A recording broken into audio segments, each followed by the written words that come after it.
Hello everyone, welcome back to my channel Study Special Education. So, it is our second video on cognitive development. इस video में हम लेव वाइगोट्स्की के बारे में पढ़ेंगे और उनकी सोशियो कल्चरल थ्योरी के बारे में पढ़ेंगे. So let's start. First is Lev Vygotsky was a Russian psychologist and a contemporary of Jean Piaget. So जो लेव वाइगोट्स्की थे वो एक रशियन साइकोलॉजिस्ट थे एंड वो जीन पियाजे के सिद्धांतों पे ही वर्क करते थे. He proposed the socio cultural theory of cognitive development. उन्होंने सोशियो कल्चरल थ्योरी दी थी कॉग्निटिव डेवलपमेंट के बारे में. He believed that society, culture, language and social interaction play a vital role in the cognitive development of the children. उनका मानना था कि हमारी सोसाइटी, कल्चर, लैंग्वेज और सोशल इंटरेक्शन एक बहुत इंपॉर्टेंट रोल प्ले करता है हमारे कॉग्निटिव डेवलपमेंट में. उनके 3 मेन फैक्टर्स थे. First is social interaction. Social interaction का मतलब क्या होता है? हम एक सोसाइटी में रहते हैं, हम उसमें लोगों से मिलते हैं, उनसे नई नई चीजें सीखते हैं. So that is called social interaction. Learning takes place through interaction with others. Learning जब भी होती है जब हम बाकी लोगों से मिलते हैं, उनसे इंटरैक्ट करते हैं. इसके अंदर हमारे parents, teachers, peers, friends, family member सभी आ जाते हैं. कल्चर भी एक बहुत इंपॉर्टेंट फैक्टर है जो कि लर्निंग को अफेक्ट करता है. चाइल्ड और चिल्ड्रन अडॉप्ट और adapt the culture of their society. जो बच्चे होते हैं वो अपनी सोसाइटी के कल्चर को अडॉप्ट करते हैं. It influences their thinking, beliefs, values and behavior. इससे बच्चे की जो थिंकिंग है वो इन्फ्लुएंस होती है, बिलीव्स इन्फ्लुएंस होते हैं, वैल्यूज इन्फ्लुएंस होती है और बिहेवियर भी इन्फ्लुएंस होता है. अगर बच्चा एक वायलेंट सोसाइटी में रहेगा जहाँ पे लड़ाइयाँ होती हैं, लोग अच्छी लैंग्वेज में बात नहीं करते हैं, तो बच्चा वैसे ही वैल्यूज इनटेक करेगा, वैसा ही बिहेवियर शो करेगा. पर अगर बच्चा एक अच्छी सोसाइटी में रहता है जहाँ पे लोग बहुत अच्छे से एक दूसरे से बात करते हैं, प्यार से बात करते हैं, एक वेल मैनर्ड सोसाइटी में रहेगा, तो बच्चा वैसे ही वैल्यूज शो करेगा और बिहेव करेगा. Third is language. Language is the most important tool for learning. Language एक बहुत इंपॉर्टेंट टूल है लर्निंग के लिए. इससे हम कम्युनिकेट कर सकते हैं, सोच सकते हैं और प्रॉब्लम को सॉल्व कर सकते हैं. So now we will understand about the key concepts of Vygotsky. वाइगॉट्स्की ने अपनी थ्योरी में क्या बताया है?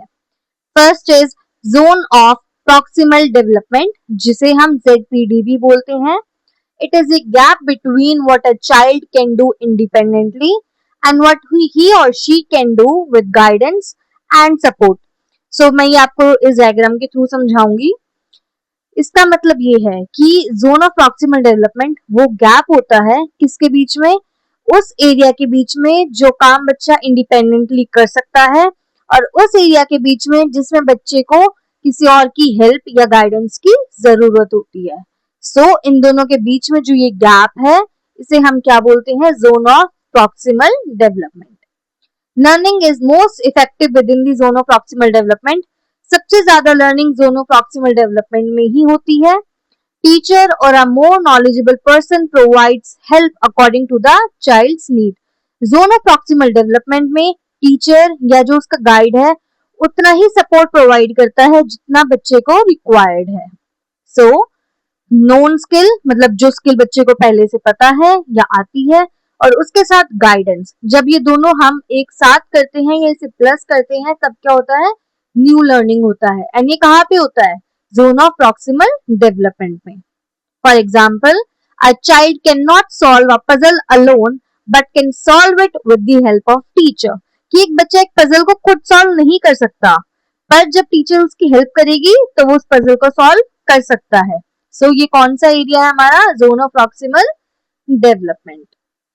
Second important topic is scaffolding. Scaffolding का मतलब क्या होता है? It is a temporary support provided to the child during the learning process. ये एक टेम्परेरी सपोर्ट होता है जो टीचर प्रोवाइड करता है किसको? बच्चे को. कब प्रोवाइड करता है? लर्निंग प्रोसेस के दौरान. It is given by teachers, parents, friends और anyone who is more knowledgeable. ये सपोर्ट कौन प्रोवाइड करता है? टीचर्स प्रोवाइड करते हैं, पेरेंट्स प्रोवाइड करते हैं, फ्रेंड्स प्रोवाइड करते हैं, या कोई भी ऐसा इंसान जिसे बच्चे से ज्यादा नॉलेज है। The support is gradually reduced as the child becomes capable of doing the task independently. जैसे जैसे बच्चा उस टास्क को अपने आप करना स्टार्ट कर देता है, वैसे ही उस सपोर्ट को रिड्यूस करा जाता है। मैं आपको एक एग्जांपल देती हूँ। छोटे बच्चे जो होते हैं, वो जो बाइसिकल चलाते हैं, उसमें सपोर्ट होता है, 2 एक्स्ट्रा व्हील्स होते हैं। सो स्टार्टिंग में वो दोनों व्हील्स मौजूद होते हैं इन द साइकिल, जो एक्स्ट्रा व्हील है, सपोर्ट व्हील है। बट जैसे बच्चा थोड़ी साइकिल चलाना सीखता है, उसको पैडल यूज करना आ जाता है, उसको ब्रेक यूज करना आ जाता है, तब उसके बाद हम क्या करते हैं, हम उसका एक जो एक्स्ट्रा व्हील था उसे हटा देते हैं। पर जब बच्चा उस एक व्हील के साथ अच्छे से साइकिल चलाना सीख जाता है, तब हम उस दूसरे एक्स्ट्रा सपोर्ट वाले व्हील को भी हटा देते हैं, एंड एट लास्ट बच्चा नॉर्मली विदाउट सपोर्ट उस बाइसिकल को चला पाता है। तो ये क्या है? ये स्कैफोल्डिंग है। हम जब धीरे धीरे अपना सपोर्ट बच्चे से हटाते चले जाते हैं, जब बच्चा उस टास्क को धीरे धीरे अपने आप करना स्टार्ट कर देता है, इंडिपेंडेंटली करना स्टार्ट कर देता है। सो that is called scaffolding. Scaffolding का प्रोसेस क्या है? Teacher demonstrate the task. Teacher ने टास्क को दिखा दिया कि आपको ये टास्क ऐसे करना है। फिर उसके बाद टीचर सपोर्ट प्रोवाइड करेगा बच्चे को। फिर उसके बाद child performs with reduced support. फिर टीचर अपना सपोर्ट धीरे धीरे कम करेगी एंड चाइल्ड उस टास्क को करना स्टार्ट करेगा, एंड एट लास्ट चाइल्ड उस टास्क को इंडिपेंडेंटली कंप्लीट कर देगा। सो इस प्रोसेस को हम क्या बोलते हैं? स्कैफोल्डिंग बोलते हैं। Our third important term is more knowledgeable other, MKO. ये कौन होता है? A person who has more knowledge or skill than the learner. ये वो पर्सन होता है जिसको जो लर्नर है उससे ज्यादा नॉलेज होती है। ये कौन हो सकता है? टीचर हो सकता है, पेरेंट हो सकता है, ट्यूटर हो सकता है, एल्डर सिबलिंग हो सकता है, स्किल्ड पीयर हो सकता है, या कोई एक्सपर्ट हो सकता है। MKO guides the learner to perform tasks within the zone of proximal development. MKO कहाँ पे वर्क करता है? जोन ऑफ प्रॉक्सिमल डेवलपमेंट में वर्क करता है, एंड क्या वर्क करता है? वो लर्नर की हेल्प करता है to do the task. So now we will understand about the 3 stages of language development जो लेव वाइगोट्स्की ने दिया है। So first is social speech. Social speech को हम external speech भी बोलते हैं। It is used by children to communicate with others. ये स्पीच बच्चा यूज करता है जब उसे दूसरों से बात करनी होती है। ये स्पीच मेनली अर्ली चाइल्डहुड में देखी जाती है, from 0 to 3 years. It is external communication. ये एक्सटर्नल कम्युनिकेशन होता है जब बच्चा दूसरों से बात करता है। Second is private speech. Children talk to themselves while performing a task. बच्चे खुद से बात करते हैं जब वो एक टास्क को परफॉर्म करते हैं। हेल्प्स इन सेल्फ रेगुलेशन और गाइडेंस. ये सेल्फ गाइडेंस में हेल्प करता है और प्रॉब्लम सॉल्विंग में हेल्प करता है। Seen in age 3 to 7 years. ये 3 से 7 साल का बच्चा करता है। Our third and the last type of speech is inner speech. Private speech becomes silent and internalized. जब private speech silent हो जाती है और internalize हो जाती है, इसे हम inner speech बोलते हैं। Thinking occurs internally. हम जब internally सोचते हैं, जो हम सोच रहे हैं हम दूसरों को नहीं बताते हैं, उसे हम inner speech बोलते हैं। It helps in self-regulation and reasoning.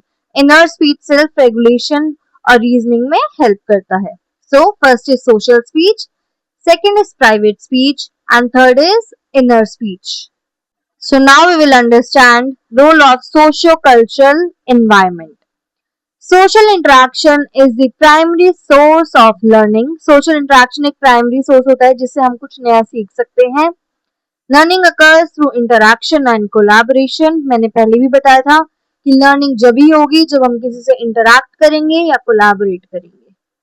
Cultural tools like language, symbols, books, technology etcetera support learning. जो हमारी कल्चरल टूल है जैसे कि लैंग्वेज, सिंबल्स, बुक्स, टेक्नोलॉजी, ये सभी लर्निंग को सपोर्ट करते हैं। Third is Children learn values, norms, beliefs and behavior from their culture. जो बच्चा होता है वो values हो गया, norms हो गए, हमारे beliefs हो गए और behavior हो गया, ये सभी कहाँ से सीखता है? Culture से सीखता है.